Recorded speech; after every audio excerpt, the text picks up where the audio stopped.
সত্যি বলছি, এই রেসিপিটা খাওয়ার পর আপনি এর প্রেমে পড়ে যাবেন। এতটাই লোভনীয় আর এতটাই মজা হয়।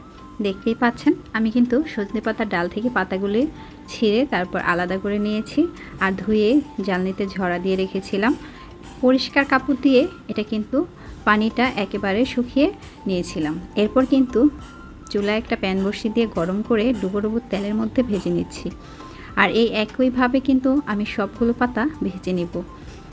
এই রেসিপিটা আপনারা যদি বছর জুড়ে রাখতে চান তাহলে কিন্তু এইভাবে করে রাখতে পারেন।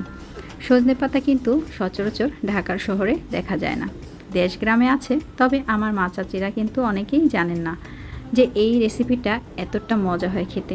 এটা আপনি ভর্তা বলুন বা বালাচাও বলেন, মাছ ভাজা বলুন, সব কিছুর সাথে কিন্তু খেতে ভীষণ মজার হয়।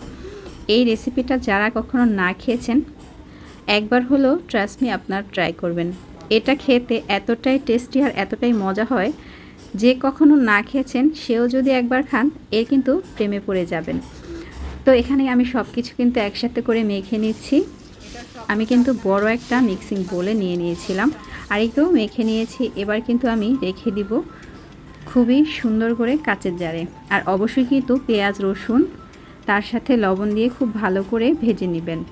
এখন এই যে মিক্স করা হয়ে গেলে আমি রেখে দিচ্ছি কাচের জারে করে। বছর জুড়ে কিন্তু সংরক্ষণ করতে পারবেন। আর চাইলে কিন্তু আপনারা যারা আছেন প্রবাসে থাকেন তারাও কিন্তু এভাবে করে নিয়ে যেতে পারবেন। দারুণ মজা হয় খেতে।